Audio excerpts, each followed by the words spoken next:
السلام عليكم ورحمة الله وبركاته. هنعمل صدور الفراخ بصوص تحفة، مش مكلف خالص. هنقطع صدور الفراخ بتاعتنا زي ما انتوا شايفينها كده، قطع تخينة شوية عن البانيه. ومعانا بصلتين كبار بشرناهم بالمبشرة الناعمة وحطينا عليهم شوية ملح وسبناهم ربع ساعة. بعد كده عصرناهم جامد جدا عشان ناخد منهم مية البصل. هنحط تفل البصل ده بقى على جنب كده عشان نستخدمه في الوصفة، بس مش دلوقتي. ونعصر الليمون بتاعنا على مية البصل.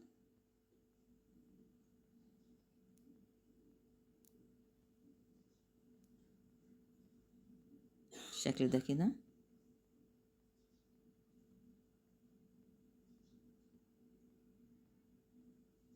معانا في التوابل بقى اللي هنضيفها روزميري وزعتر، انا طحناهم مع بعض، شوية قرفة، شوية جنزبيل، شوية فلفل اسود. تقدري تقولي نص معلقة من كل حاجة ما عدا القرفة والجنزبيل، ربع معلقة بس. يعني نص معلقة زعتر وروزميري مع بعض، الاتنين مطحونين مع بعض يديكوا نص معلقة صغيرة، ونص معلقة صغيرة فلفل اسود، وربع معلقة قرفة، وربع معلقة جنزبيل. هتبدأي تدوقي كده مية البصل بتاعتي، حاسة ان هي محتاجة شوية ملح، هحط لها شوية ملح كمان، وابدأ ادوب الملح بتاعي مع الخليط.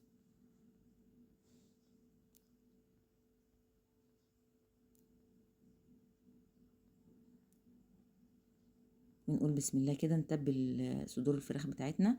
اقل حاجة تتنقع في التتبيلة دي نص ساعة، تقدري تحطيها بقى ساعة، ساعتين، 3 براحتك. هنحط شوية زيت في الطاسة، سيبهم لما يسخنوا كده شوية.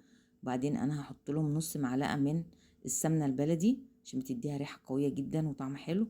تقدري تستغني عن السمنة البلدي لو مش موجودة عندك، وتحطي زبدة او تكمليها كلها زيت، براحتك يعني، المتاح عندك تقدري تستخدميه.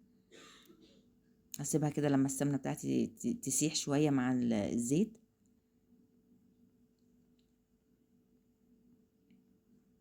بعد كده انا صفيت صدور الفراخ كويس قوي من التتبيلة.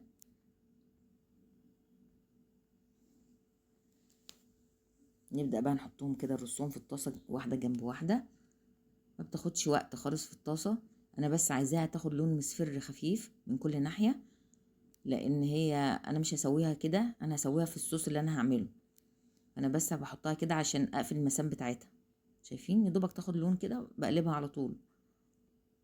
ما تحطهم جنب بعض، ما تحطوهمش على بعض.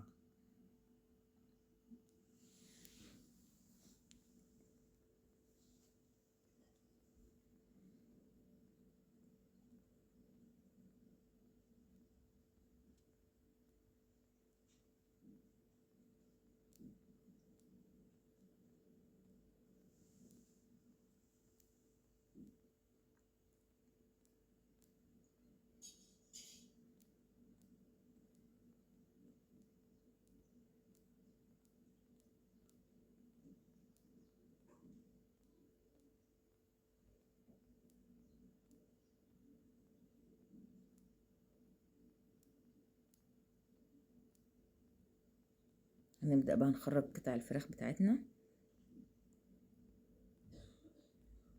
انا هبدأ استخدم نفس الطاسة كده بالمادة الدهنية اللي فيها، هكمل فيها الوصفة عشان بتديها طعم حلو قوي.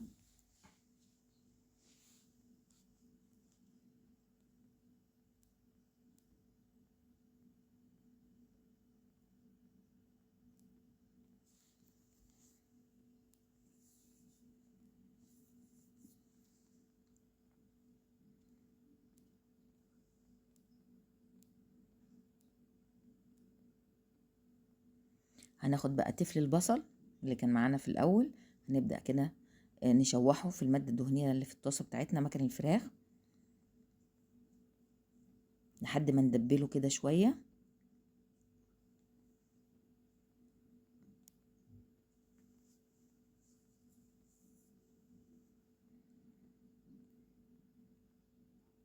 بعد ما البصلة دبلت معانا، هنضيف عليها ربع معلقة من الثوم المفروم، نشوحهم مع بعض.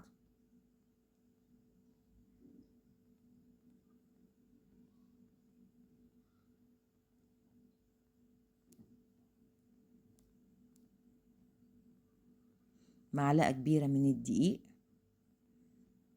عشان تدي سمك للصوص بتاعي، تخليه تقيل كده معايا وحلو. هنبدأ بقى نشوحهم مع البصل، الدقيق مع البصل مع الثوم. ولو لقيتي ان المادة الدهنية اللي في الطاسة بتاعتك قليلة، ممكن تضيفي حتة سمنة او حبة زيت عشان ايه تمشيها كده معاكي. يعني انا هضيف حتة سمنة عشان الحاجة تتشوح كده تبقى حلوة. لازم تقلبي الدقيق كويس قوي معاهم لحد ما نتخلص كده من طعم الدقيق. تلاقي الخلطة اللي في ايدك دي بقى لونها اصفر كده حلو.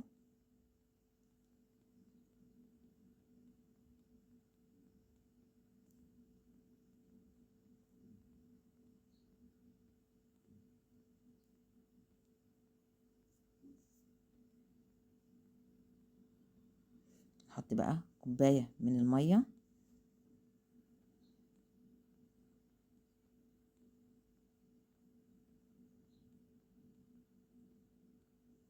تقلبي كويس قوي عشان الدقيق ما يتكتلش معاكي. دوبي كده الدقيق في المية اللي احنا حطيناها. وهنعمل تعويض بقى الكريمة اللباني. هنحط كوباية من اللبن،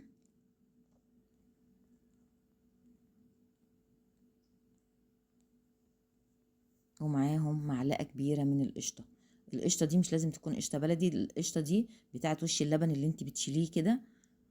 لما تحطي اللبن في التلاجة بيعمل وشة كده، فتشيليه تحطيها في علبة وتشيلها في الفريزر، تستخدميها في الوصفات اللي زي دي.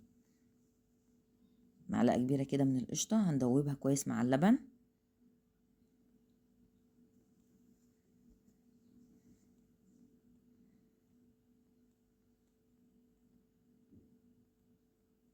عايزين بقى نعزز الطعم كده والنكهة، هنحط شوية ملح عشان نظبطهم، وشوية جنزبيل على روزميري مطحونين مع بعض، شوية قرفة، شوية فلفل اسود، نفس التوابل اللي احنا حطيناها في الاول. بنحط منها شوية كده على الصوص بتاعي عشان نطعم الصوص نفسه.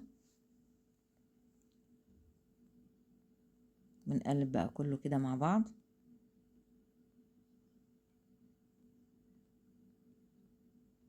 نبدأ بقى نحط قطع الفراخ اللي احنا شوحناها في الاول، نحطها كده واحدة واحدة كده، نقول بسم الله. وهنسيبها تستوي في الصوص بتاعنا، ما تقلقيش خالص عليها، يعني براحتها تستوي كده والصوص بتاعي يتقل شوية.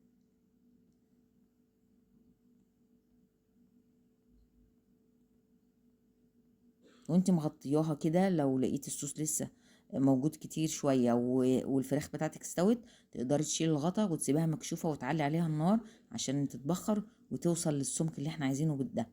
طعم وريحة تحفة تحفة بجد، تستاهل ان انت تجربيها. وصفة حلوة قوي ومش مكلفة. ما تنسوش اللايك والاشتراك وتفعيل الجرس عشان يوصلكم مني كل جديد ان شاء الله. والف هنا وشفا، مش هتلاقي اسهل من كده ولا اجمل من كده. ما تنسوش اللايك. انا عايزاكم تشوفوا بقى السمك بتاع الصوص بتاعنا، بص تقيل مع متوسط ازاي وتحفة.